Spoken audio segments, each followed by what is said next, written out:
Hello friends. Hello, मैं स्वागत करती हूँ आपका आपके अपने YouTube channel to the point में।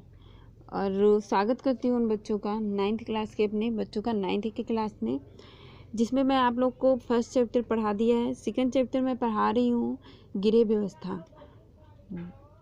व्यवस्था पढ़ा रही हूँ, जिसमें मैंने पार्ट 2 पढ़ा दिया है।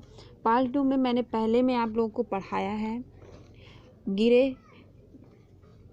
गिरे व्यवस्था का अर्थ एवं परिभाषा। ठीक है, क्या पढ़ाया है? गिरे व्यवस्था का अर्थ एवं परिभाषा पढ़ाया है। गिरे व्यवस्था की प्रक्रिया के पद और सोपान पढ़ा दिया है मैंने।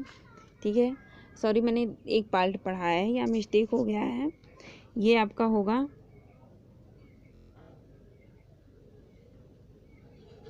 ठीक, ये आपका 2 पार्ट है, दूसरा पार्ट है। ठीक है, तो इसमें मैं आज आप लोग को पढ़ाऊंगी कि गिरे व्यवस्था के मुख्य सिद्धांत, जिसमें मैंने आपको उद्देश्य पढ़ा दिया है। ठीक है, गिरे प्रबंध के उद्देश्य पढ़ा दिया है, सोपान पढ़ा दिया, अर्थ और परिभाषा पढ़ा दिया है। और इसमें हमने सेकंड पार्ट में मैं आज आप लोग को पढ़ाऊंगी गिरे व्यवस्था के मुख्य सिद्धांत। ठीक है, और गिरे व्यवस्था के लिए पारिवारिक साधन।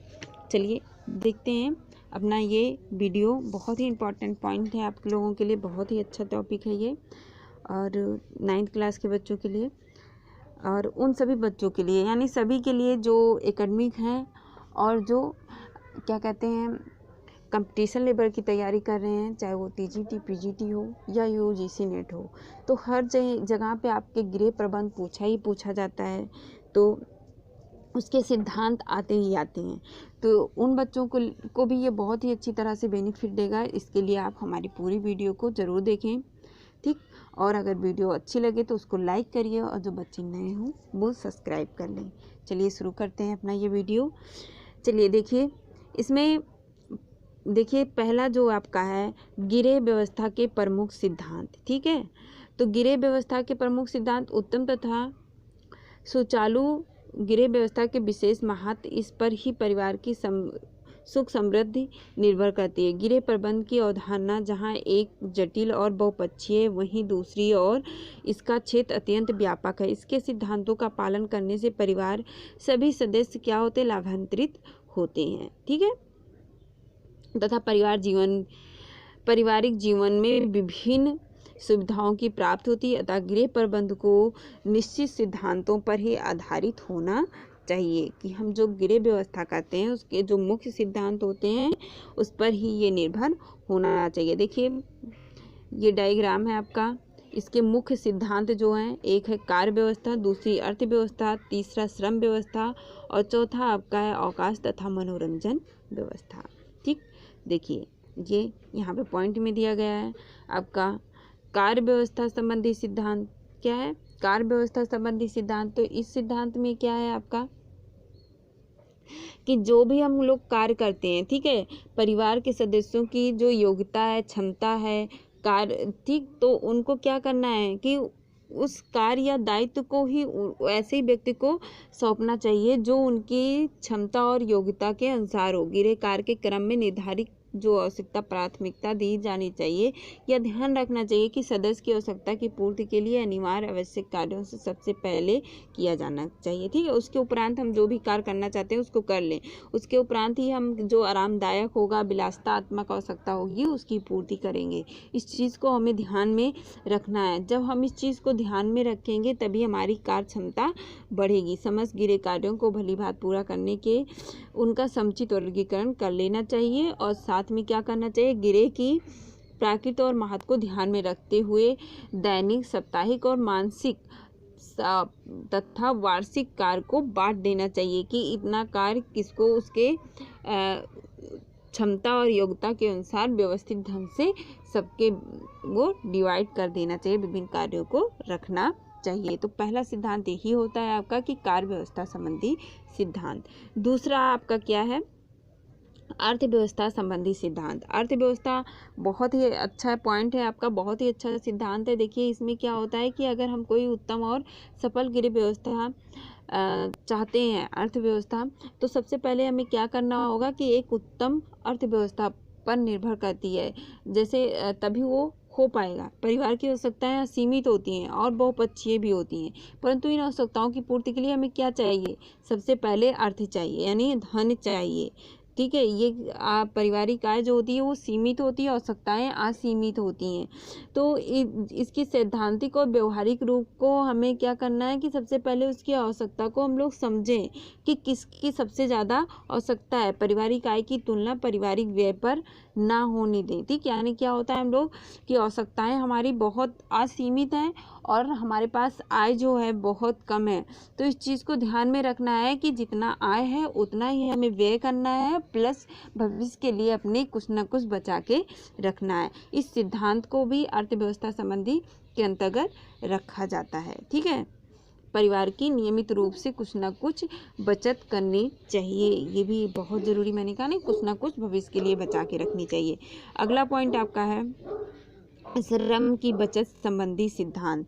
ठीक है, देखिए परिवार व्यवस्था को गृह व्यवस्था को सुचारू रूप से बनाए रखने के लिए हमें क्या करना चाहिए, क्या करना रहता है? विभिन्न कार्य करने पड़ते हैं। ठीक है, तो प्रत्येक कार्य करने के लिए हमें समुचित श्रम भी करने पड़ते हैं और गृह व्यवस्था को उत्तम बनाए कर रखने के लिए श्रम की बचत का भी सिद्धांत एक प्रस्तुत किया जाता है। जैसे कुछ प्रत्येक कार्य को उत्तम ढंग या विधि से हम लोग करना चाहते हैं, उसमें कम से कम श्रम की आवश्यकता हो, क्योंकि श्रम की बचत विशेष महत्व है। गृह व्यवस्था को सुचारू रूप तथा कम से कम व्यय करके पूरा करने के लिए हम लोग क्या करते हैं? विभिन्न, देखिए आजकल हम लोग क्या करते हैं, विभिन्न यंत्र और उपकरण का हम लोग उपयोग करते हैं और इस समय मार्केट में उपलब्ध भी है, जो विद्युत अथवा शक्ति द्वारा चलते हैं। तो इन उपकरणों और यंत्रों और उपकरणों द्वारा हम लोग कार्य करने में सरलता ले सकते हैं और अपनी श्रम की बचत कर सकते हैं। बस यहाँ यही है कि इनकी गुणवत्ता को हमें अनुकूलित प्रभाव, यानी हम जानकारी पर ही इसका प्रभाव पड़ता है कि हमें कितनी है। तो गृहिणियों के लिए आवश्यक है कि वो क्या करें? श्रम बचत करने वाले उपकरणों के विषय में जानकारी प्राप्त करें तथा कुशलतापूर्वक संचालन के प्रति जागरूक हों। ठीक है, तो ये भी आपका तीसरा पॉइंट जो है श्रम की बचत संबंधी सिद्धांत, तो ये भी आपकी गृह व्यवस्था का एक बहुत ही अच्छा सिद्धांत है कि हमें श्रम बचत करनी चाहिए। जो भी हमारे पास उपलब्ध साधन है उसी में से जो मार्केट में यंत्रों और उपकरण हैं उनका उपयोग करके अपने श्रम की बचत करें। ठीक है,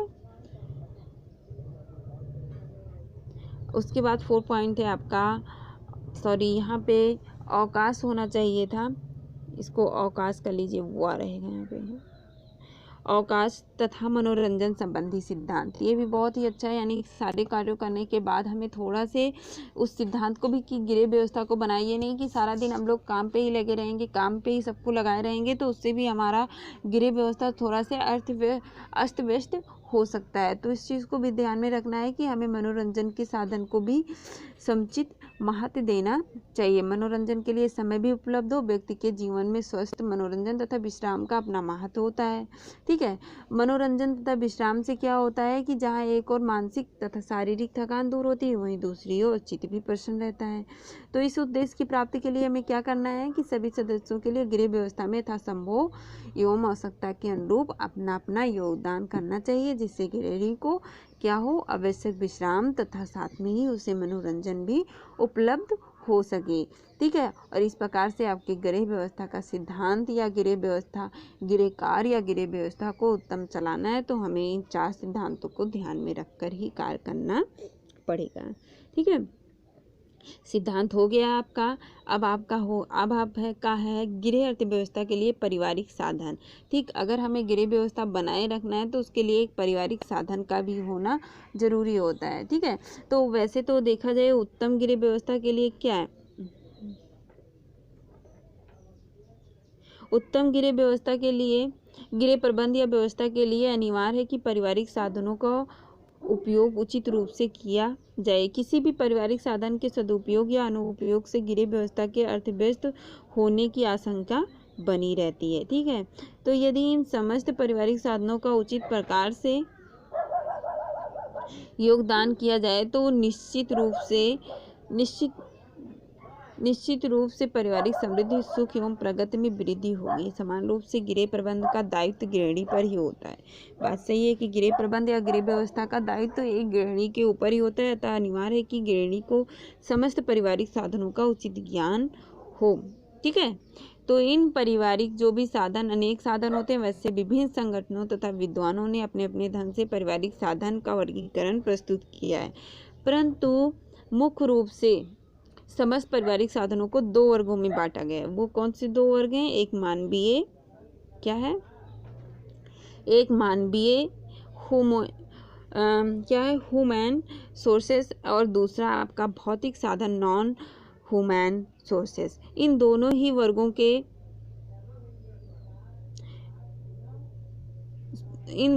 वर्गों के साधनों का परिचय देखिए निम्नलिखित है। सबसे पहले आपका मानवीय साधन आता है। क्या आता है? मानवीय साधन आता है। मानवीय साधन के अंतर्गत उन साधनों को रखा जाता है जैसे कि जिसमें परिवार के सदस्य होते हैं, और ठीक, और क्या था, पारिवारिक साधन जैसे सदस्यों की योग्यता हो गई, कुशलता हो गई, ये मानवीय साधन है। अभिवृत्तियाँ हो गई, उनका ज्ञान हो गया, उनका शक्ति हो गया, ये सब क्या है, आपके मानवीय साधन होते हैं। तो मानवीय साधन को भी 4 भागों में डिवाइड किया गया है। पहला आपका है मानवीय, ये मानवीय है, ठीक, मानवीय योग्यताएं, कुशलताएं, ठीक, मानवीय योग्यताएं, कुशलताएं है, नहीं रहेगा, ये कुशलताएं रहेंगी। ठीक है, कुशलताएं। देखिए, इन साधनों के अंतर्गत परिवार के सदस्यों की उन योग्यताओं और कुशलताओं का अध्ययन किया जाता है। ठीक है, इसमें जो उन्हें प्राकृतिक प्रदत्त होती हैं, यानी कि जो मानवीय योग्यताएं कुशलताएं, इंसान में देखिए परिवार में अनेक सदस्य होते हैं, सबकी अपनी अलग अलग की योग्यताएं होती हैं और अलग अलग की कुशलताएं उनमें पाई जाती हैं। उन्होंने सप्रयास अर्जित की होती है, या तो उसे सप्रयास अर्जित किए होते हैं। एक उदाहरण हम आपको देते हैं। ठीक है, एक उदाहरण हम आपको देते हैं। इसका एक उदाहरण आप लोग देखिए कि एक कोई व्यक्ति है, वो शारीरिक रूप से बलिष्ठ है, तो उसे वो क्या है, वो एक प्रदत्त योग्यता है उसकी। लेकिन गृहिणी होती है, वो घरेलू कार्य करने में बहुत ही सक्षम होती है, वो दक्ष होती है और शिक्षित होती है। ठीक है, या शिक्षित होकर एक उससे अर्जित योग्यता कहते हैं, यानी कि जब वो कार्य करने में दक्ष हो जाती है, वो पढ़ती लिखती है और कार्य करने में बहुत ही दक्ष और कुशल बन जाती है, तो उसका एक अर्जित गुण होता है उसका। ठीक है, सेकंड पॉइंट आपका है सदस्यों की अभिवृत्तियां। ठीक है, सदस्यों की अभिवृत्तियां, ये एक में है। ठीक, देखिए, प्रत्येक सदस्य की अपनी अपनी अभिवृत्ति होती है। जैसे कुछ सदस्यों की अभिवृत्ति क्या होती है कि वो गृह प्रबंध एवं गृह व्यवस्था के लिए वो अधिक अनुकूल होता है। तो सभी की अपनी वृत्तियाँ होती हैं। कुछ गृह प्रबंध या गृह स्वच्छता जो भी चीज़ें होती हैं उस पर बहुत अधिक ध्यान देते हैं, और कुछ होते हैं नहीं देते हैं। तो सबकी अपनी अलग अलग प्रवृत्तियाँ होती हैं। ये भी एक मानवीय साधन है। तीसरा आपका पॉइंट है सैद्धांतिक ज्ञान। सैद्धांतिक ज्ञान, देखिए, गृह प्रबंध एवं जो भी गृह प्रबंध हो, ठीक, के लिए परिवार के सदस्यों का सबसे पहले क्या होना चाहिए, एक सैद्धांतिक ज्ञान होना चाहिए। मानवीय साधन के रूप में जो हम स्वीकार करते हैं उसका एक सैद्धांतिक ज्ञान होना चाहिए, और गृह प्रबंध के सिद्धांतों का समुचित ज्ञान होता है तो परिवार का गृह प्रबंध या अर्थव्यवस्था उत्तम बनी रहती है। तो सबसे पहले क्या होता है, उसके एक सैद्धांतिक ज्ञान होना भी एक मानवीय साधन के रूप में आता है। 4 पॉइंट आपका है कार्य करने की शक्ति। देखिए, ये भी बहुत ही अच्छा पॉइंट है आपका कि ये भी एक सिद्धांत है, क्योंकि सबकी, कोई भी गृहिणी हो, परिवार का कोई भी सदस्य हो, तो सबके कार्य करने की क्षमता अलग अलग होती है। ठीक है, उसकी शक्ति अलग अलग होती है। सैद्धांतिक ज्ञान के अतिरिक्त क्या होना चाहिए कि कार्य करने की शक्ति भी महत्वपूर्ण एक मानवीय साधन है। अगर कोई उचित गृह व्यवस्था के लिए हमें विभिन्न कार्य की व्यवहारिक रूप से ही करना पड़ता है, तभी हमारी गृह व्यवस्था बनी रहती है। तो उसके लिए कार्य करने की शक्ति भी होनी चाहिए। ठीक है, तो ये आपका 4 पॉइंट क्या था आपका, मानवीय साधन। अब हम लोग देखेंगे भौतिक साधन। देखिए, भौतिक साधन में पहला पॉइंट आपका समय। ठीक है। तो भौतिक साधन अगर हम लोग देख लिया जाए तो भौतिक साधन के अंतर्गत हम लोग उन चीज़ों को रखते हैं तो प्रत्यक्ष संबंध परिवार के सदस्यों या व्यक्तियों से नहीं होता है। ठीक है, ये समस्त परिस्थितियों और सुविधाओं आदि जो होते हैं अलग अलग होते हैं। गृह प्रबंध के लिए हमें क्या होती है, ये अपना एक महत्वपूर्ण भूमिका निभाते हैं। ठीक है, तो इन्हें भौतिक साधन कहा जाता है। जैसे आपका समय हो गया, धन हो गया, वस्तु हो गई, संपत्ति हो गई, ठीक, तथा सामाजिक सुविधाएं हो गई। तो ये सब क्या होते हैं, भौतिक साधन होते हैं। इनको 3 भागों में बांटा गया। आपका सबसे पहला समय हो गया, क्या हो गया, समय हो गया। तो गृह प्रबंध या गृह व्यवस्था के लिए हमें क्या चाहिए, सबसे पहले महत्वपूर्ण भौतिक साधन जो होता है आपका समय होता है। समय को सबसे पहले हम लोग निर्धारित करते हैं, फिर उसके बाद उसका सदुपयोग अपने गृह प्रबंध या गृह व्यवस्था के संयोग में करते हैं। समय अगर सीमित है, एक सीमित साधन होता है, अनंत प्रयास करके भी हम समय की उपलब्धता में वृद्धि नहीं कर पाते हैं। सही बात है कि अगर हम कोई समय को हम लोग बढ़ाना चाहेंगे तो क्या समय बढ़ेगा, नहीं।